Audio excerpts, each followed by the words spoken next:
Welcome, brothers and sisters, ladies and gentlemen. Welcome to Black World TV, the new black media, your black and intelligent news source. Before we begin, let's give homage to our ancestors who fought for truth, justice, and equality, and we stand on their shoulders as we fight and battle through this anti-black war.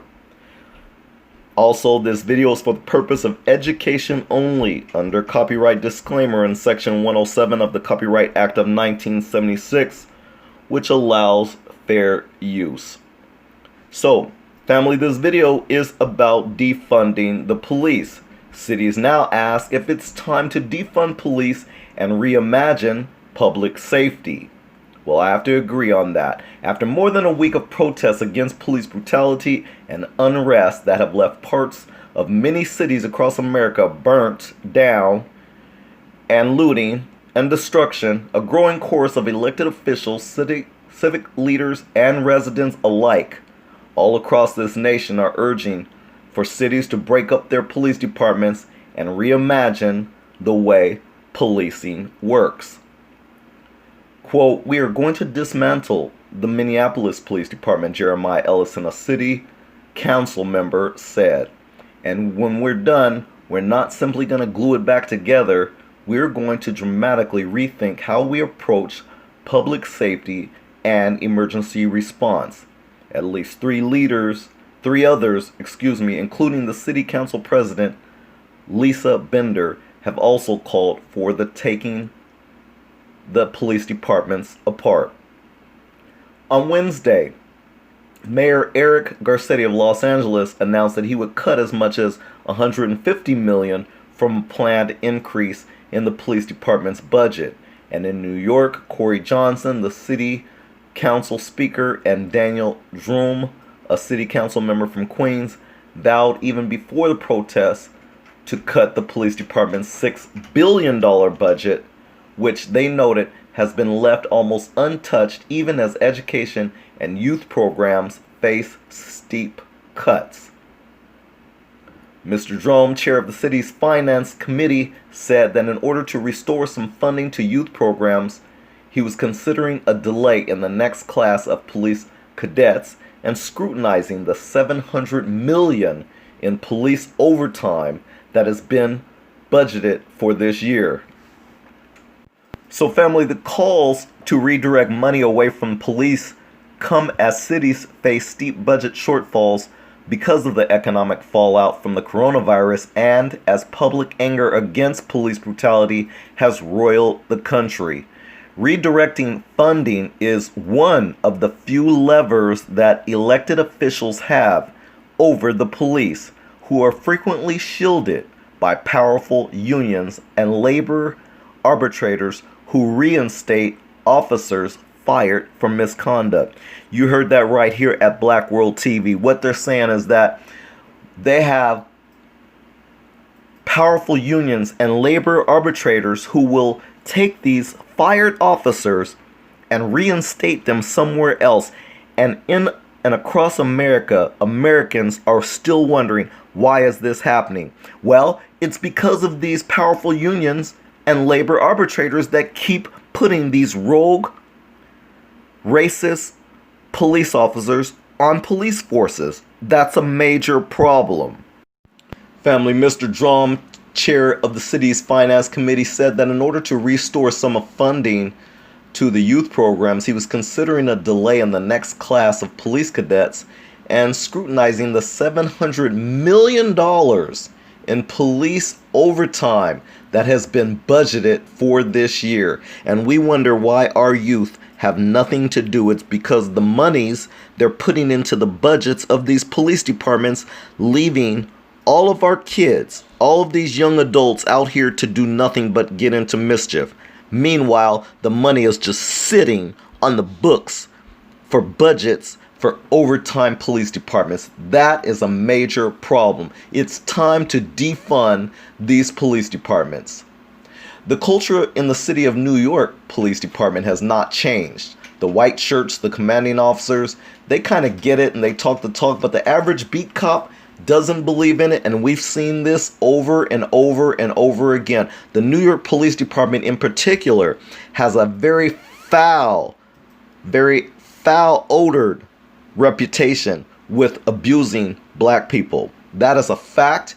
Anyone with eyes and a brain can see that, but yet no city official, not this government, or no powers that be has done anything about it. And you're wondering why you see what you see unfolding today right before your very eyes. I say it's because you guys have been seeing it, and you've been watching it, and you've been pretending that it doesn't exist. And now the reality has come and slapped you in the face. So those who support the movement to scale back the responsibilities of the police say officers frequently abuse their power and often instigate violence rather than prevent it. You know, we've all been told that the police are there to de-escalate. They're trained to de-escalate. Do you see how far their training has gotten them? Do you see how bad your training has been for police officers across this nation? Your training facilities of who's been training the police officers, all of them needs to be fired.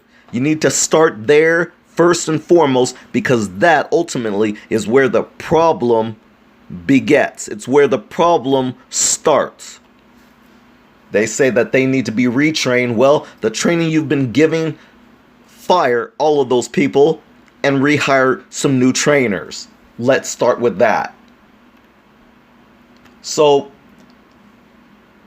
there's a strong argument to be made from a fiscally conservative perspective, Mr. Black said. Public safety institutions generally have these massive budgets, and there's questions about what they are doing. Exactly. Last year, after a campaign by a group called Durham Beyond Policing, the city council in Durham, North Carolina, voted against hiring 18 new police officers and began discussing a, quote, community safety and wellness task force, unquote. Instead, Minneapolis took a step in that direction last year when it redirected funding for 8 new police officers into a new office for violence prevention.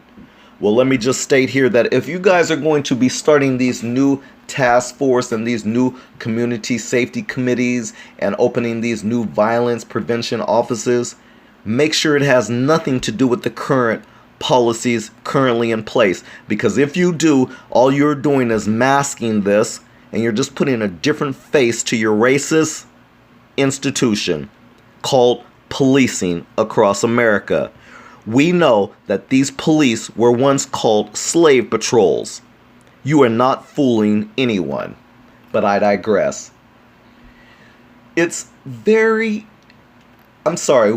have an opportunity to reimagine what the future of public safety looks like, said Steve Fletcher, a city council member who pushed that effort. But he acknowledged that the effort to build a viable alternative to the police on social and mental health issues would take years, and that no one could be sure what it would look like in the end. Well, we need not fear that, and you need not throw that out there, because when you first started these police forces across America, we didn't know what they would look like or how they would end up in the end, but we have them. So stop using the lame excuses. We don't want to hear it. Quote, it's very easy as an activist to call for the abolishment of the police, said Mr. Fletcher, himself a former activist who protested a 2015 police shooting. Quote, it is a heavier decision when you realize that it's your constituents that are going to be the victims of crime you can't respond to if you dismantle that without an alternative. Well, Mr. Fletcher, I think you're putting the horse before the carriage, or the carriage before the horse, however it goes. You're not understanding that sane, intelligent people know that we need something in place for the police. We're not going to just defund or remove the police without putting something in place to make sure we uphold law and order. Did you hear those key words? Uphold law and order. That has not been taking place. That has not been the case. We have been watching and witnessing a very racist institution across America that has been harming, abusing, and killing black people in particular. And that's a problem.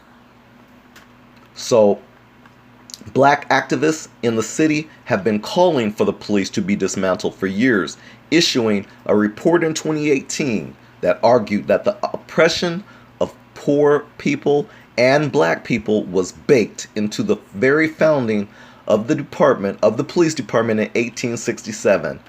Police reform has roiled politics in the city for years, and politicians have been seen as slow, and I mean slow like a turtle, to reform, have been defeated. But only recently have calls to dismantle the police been widely embraced by white leaders in the city. In Linden Hills, a predominantly white Minneapolis neighborhood near a golf course and two lakes that has not seen many of the overly aggressive police tactics that the city's black residents complain about, residents acknowledge that the department needs to be significantly reformed, but they have been leery of pledges to abolish the police. That's because they are well protected and they don't get abused. So what does that even mean? Asked Steve Birch, the chair of Linden Hills Neighborhood Council. Quote, then who provides the public service of policing? I don't even know how to answer that, unquote. Well, again, if you use your common sense, we're not going to just take away police departments across America without having an alternative. Most Americans of good heart, faith, and will understand that we do need law and order. We just don't need racist police officers across this country doing what they're doing. But in Kingsfield, a neighborhood in South Minneapolis not far from where Mr. Floyd died, Chris Desroches, the president of the Neighborhood Association, said he supported defunding the department. Quote, the killing of George Floyd has opened the eyes of people to the worst case scenario of police, he said, adding that the case has created an opportunity, quote, for white people to start hearing what black people and other minorities and community leaders have been saying all along, which is that the police are an organization, a gang, which has been actively harmful to our black communities and other minority communities to boot. Still, council members acknowledged during their debate that something had changed fundamentally in the way that city residents view the police, and that's true. We're now seeing the truth and reality behind all the video footages. Many in Minneapolis have said that Mr. Floyd's death provided a stark illustration of how far efforts to institute reforms in the wake of the 2015 police shooting of Jamar Clark, a 24-year-old African-American man, had fallen very short. After that shooting, police officers received implicit bias training and body cameras. The department appointed its first black chief. Community policing was emphasized. Policies were rewritten to include a duty to intervene if an officer saw a colleague endangering a member of the public. But it's a policy that was key to the swift firing and arrest of the 4 officers involved in Mr. Floyd's death. And I say that that is a flat-out lie. The swift firing of the remaining officers, along with Mr. Chauvin, that took a minute. It wasn't swift, so that was a flat-out lie. But the policy written that says that they have a duty to intervene was clearly ignored. The voices of peaceful protest are being hijacked by violent radical elements. Investigators are pointing to white supremacist organizations and far left-wing extremist groups as being responsible for some of the violence. There has been widespread looting and arson. There have also been violent clashes with law enforcement. Before sunrise today, the cleanup was underway. Later in the day, residents brought brooms to help sweep up the debris. Emotions are raw after the death of 46-year-old George Floyd in police custody. In Louisville, Boston, and Atlanta, where demonstrators shattered windows and tossed rocks into CNN's headquarters. In New York City, officers in riot gear faced off with protesters, making more than 200 arrests. Today, in the Twin Cities, officials asked the peaceful demonstrators to stay home tonight, setting up a potential showdown between law enforcement and the groups behind the violence.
Alright family, so I've done a video already exposing the white, Asian, and Hispanic looters, but this is another video showing you some of the same things, except different pictures of course.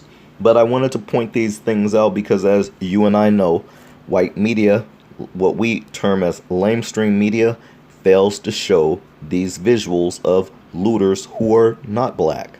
And so here at Black World TV, the new black media, we're going to show you some of these other looters who simply are not black, even though that's not what white media shows you. And again, these are window shoppers, these are looters, these are people who actually did a lot of the destruction, who orchestrated it, as a matter of fact.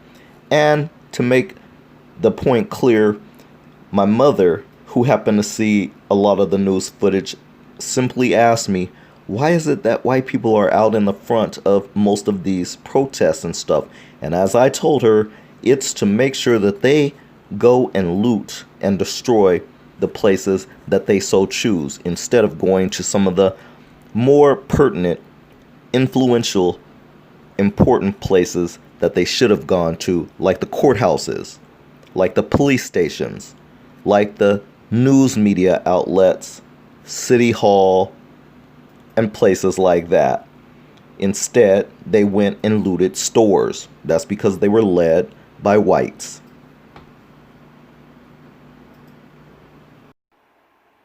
Now that's really significant because one concern in the midst of the coronavirus crisis is that virtually everyone being locked up for a non-violent crime was being released almost immediately. Courts and prosecutors agreed to set zero bail to prevent jails from being crowded with people who could then spread the coronavirus. A couple other interesting developments today. One is, as we've gone back through these booking records, we've been looking to see where people are from because there's been a concern, we've discussed it, that outside agitators might be involved in causing some of the harm, the violence, the looting over the last few days. But the booking records show almost everybody arrested is from Southern California, with a handful of exceptions. There have been really just 4 or 5 people from out of state. Lastly, in downtown LA, about 1:30 this morning, LAPD arrested a man they say was dressed in military garb, armed with a rifle and a handgun. There's a lot of confusion about what this person was up to. He was dressed in a way that made him look as if he was a member of the National Guard, but he's not. He's been booked on suspicion of possession of an assault weapon, and detectives are still investigating to figure out what he was up to and what his intentions were. Back to you. Alright family, there you have it. This is Black World TV, the new black media, your black and intelligent news source. George Floyd, rest in power. I hope your family finds peace and justice with the murder of their son, brother, nephew, loved one. Again, this is Black World TV. Let's stay focused on God. He will never let you down. Peace out.